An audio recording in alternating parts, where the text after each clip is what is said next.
18 de mayo de 1893, en el poblado de Niquinomo, del departamento de Masaya, cuando nació Augusto Calderón Sandino. Él fue el fruto de la relación entre el cafetalero Gregorio Sandino y la campesina Margarita Calderón. Pero no hay que olvidar que el ambiente en que nace Sandino es un ambiente muy pequeño, muy reducido. El propio Sandino habla de que eran 500 chozas y 300 casas. Probablemente no tenía más allá de 2000 habitantes. De manera que, aunque es cierto que los primeros 11 años fueron muy difíciles para Sandino, porque fueron los años que acompaña a su madre y tiene las experiencias más extremas con su madre, la cárcel, un aborto, recolección de café por aquí, recolección de café por allá, pero al mismo tiempo en el ambiente se rumoraba que él era hijo de uno de los principales del pueblo. Entonces, el hecho de ser campesino y de sentir que también era hijo de alguien principal fue una contradicción que lo marcó de una forma tremenda.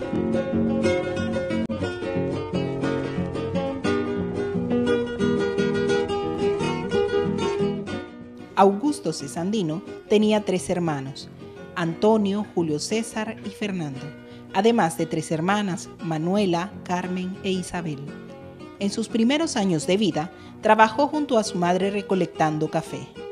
Fue en este tiempo que sufrió 3 tipos de humillaciones que marcaron su vida y lo motivaron a liderar la liberación nacional de la intervención yanqui.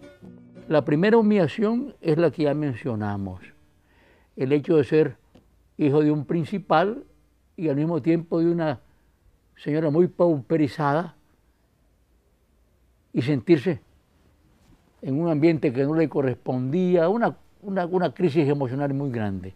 Esa es la primera humillación.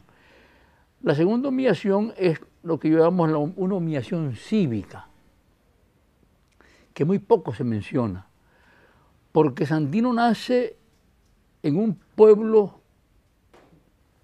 qué sé yo, milenario, que se llama Niquinomo, como todos sabemos, pero que los conservadores le cambiaron el nombre por La Victoria, para subrayar una victoria pírrica que tuvieron allí mismo en Niquinomo contra los liberales.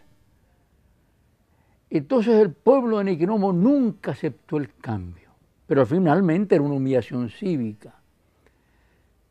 Tanto que siempre se siguieron llamando Niquinomo, aunque los documentos oficiales dijeran La Victoria, como es el caso del acta de nacimiento de Sandino. Y una humillación nacional, que es el asesinato de Benjamín Celedón por parte de las fuerzas extranjeras.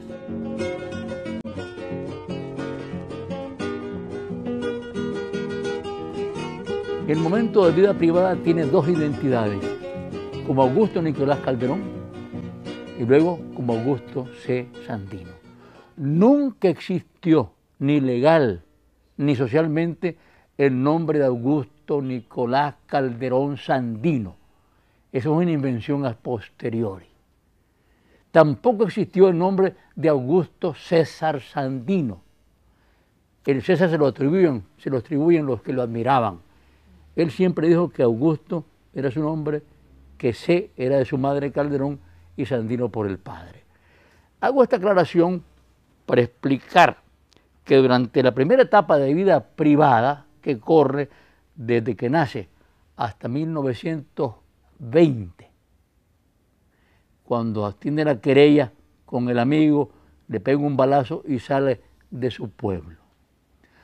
Al salir de su pueblo sale para Bluefields y hace un recorrido por toda la costa caribe mesoamericana. Pero al momento que llega a Bluefields, se cambia de nombre. El profesor Edilberto Torres dice que lo hace para cambiar de identidad, para que no supieran que estaba allí. Entonces cambia de Augusto Nicolás Calderón a Augusto C. Sandino.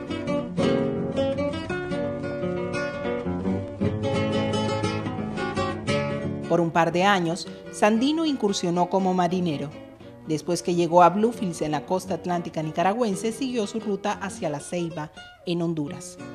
Luego continuó su travesía hacia Quiriguá, al sureste de Guatemala, hasta que arribó a México.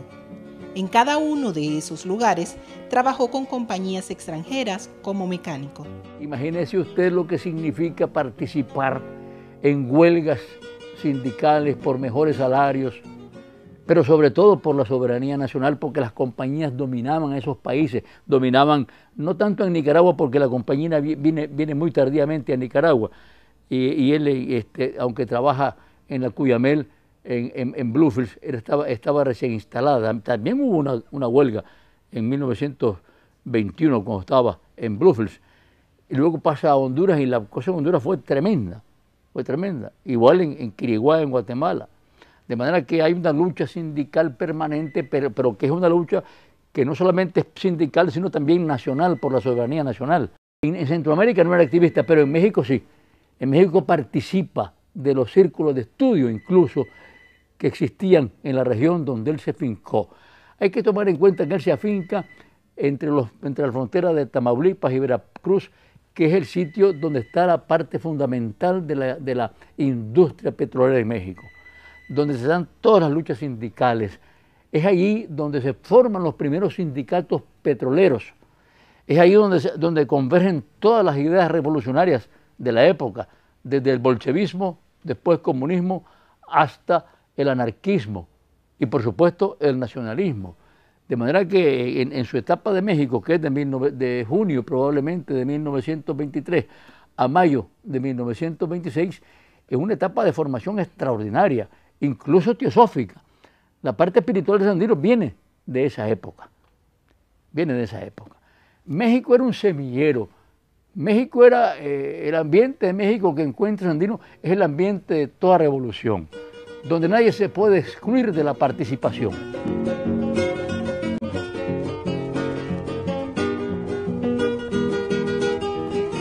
Augusto C. Sandino fundó el 2 de septiembre de 1927 al Ejército Defensor de la Soberanía Nacional de Nicaragua, con 29 hombres que participaron en la Guerra Constitucionalista de 1926 a 1927. Esta fuerza militar era de carácter popular, integrado voluntariamente por campesinos y obreros, que aprendieron el arte y la ciencia militar en la marcha de la guerra. A la vez, se rigió por principios de libertad, dignidad, soberanía, independencia, progreso, paz, democracia, nacionalismo, antiimperialismo, latinoamericanismo, justicia, unidad y solidaridad.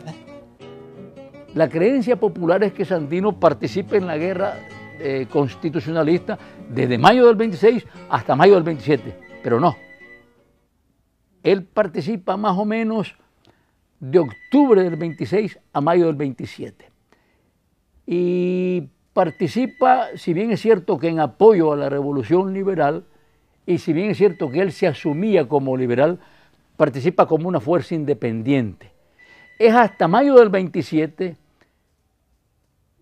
cuando Moncada está en una situación militar muy difícil en Boaco, que Moncada lo convoca, lo conmina, incluso lo amenaza, que él baja de Jinotega a salvar a Moncada y lo salva.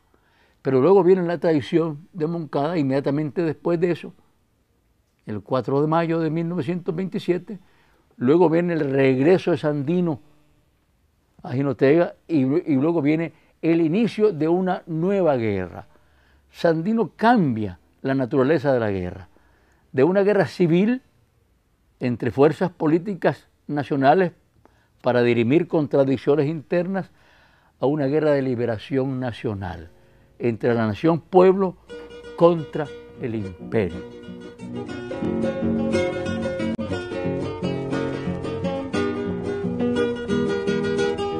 La primera cooperativa registrada en Nicaragua fue la Central de Cooperativas del Río Coco Huihuilí, siendo su fundador Augusto C. Sandino. Esta fue reconocida legalmente por el gobierno de Juan Bautista Sacasa el 19 de febrero de 1934. En memoria al precursor del cooperativismo en el país, la Asamblea Nacional aprobó en octubre del 2011 la ley que declara el 19 de febrero de cada año Día Nacional del Cooperativismo en Nicaragua. En México, la revolución se finca en dos grandes sectores, en el sector campesino y en el sector obrero. El sector campesino con la tesis de Zapata del reparto de la tierra, tierra y libertad. Y de los obreros, la organización sindical contra las compañías extranjeras y en apoyo al gobierno. Eso trae la idea de cómo organizar, que no la completa porque está muy ocupado con la guerra, pero en 1933, que se dedica a negociar la paz, en 1933, desde finales del 32, que se dedica a negociar la paz, empieza a pensar en un proyecto de desarrollo económico propio para Nicaragua.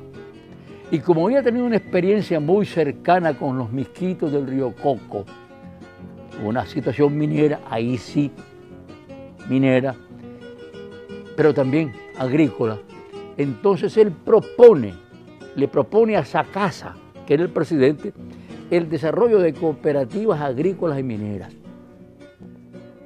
Es el proyecto de desarrollo económico nacional de Sandino, aparte del proyecto político ideológico que tenía de nacionalismo y antiimperialismo. Lo completa con las cooperativas en el río Coco.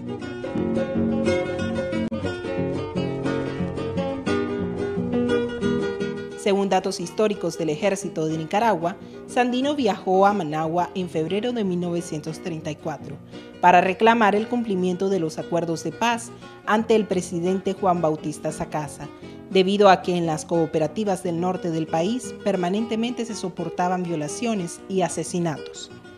Con él iba su Estado Mayor, los generales Francisco Estrada y Juan Pablo Humansor, los coroneles Santos López y Sócrates Sandino, y el capitán Juan Ferretti. Aquí vino un señor a negociar la paz, que se llamaba, porque ya está muerto, Henry L. Stimson. Este señor regresa a Washington con la seguridad que había logrado la paz. Porque aunque él sabía que Sandino no había aceptado los términos de la paz y se había ido para el norte, Moncada le había dicho a Stimson: no te preocupes, porque esos son unos vagos. Las huestes de Sandino son mercenarios hondureños, van para Honduras a vender sus armas y eso se termina. Pero claro, como no sucede eso, sino sucede exactamente 7 años de guerra y Sandino les gana la guerra a los Estados Unidos, hay un dato muy importante que muy poca gente lo sabe. En el Pentágono hay un salón que se llama Salón de las Banderas. Están todas las banderas. En el lado derecho está la placa con todos los triunfos habidos del ejército norteamericano en el mundo. Y en el lado izquierdo están 2 fracasos: Nicaragua y Vietnam. Está escrito ahí.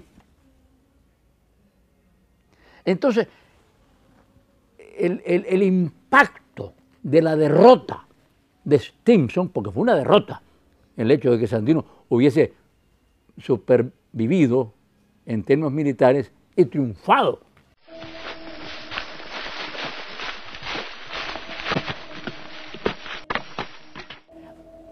Hay una relación muy estrecha entre Stimson y Somoza, que yo le llamo el pacto Stimson-Somoza. Y lo he escrito, por cierto. Y es Stimson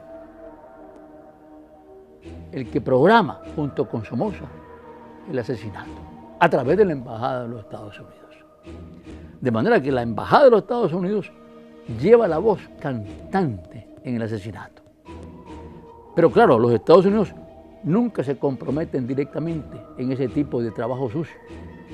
Siempre se lo encargan a las fuerzas nacionales, en este caso a la Guardia Nacional y concretamente al director de la Guardia que ya era el director desde 1932. El asesinato se da bien planeado, ningún cabo suelto, perfectamente bien planeado, de tal manera que cuando lo asesinan todo el mundo sabía que se había cumplido la orden de los Estados Unidos. Se responsabiliza inclusive al embajador norteamericano que se llamaba Arthur Bysshe Blaine. En la versión del Ejército de Nicaragua se registró que el general Anastasio Somoza García, jefe director de la Guardia Nacional, admitió 2 años después, en 1936, que había recibido órdenes para asesinar al general Sandino, de parte del embajador estadounidense Arthur Bysshe Blaine.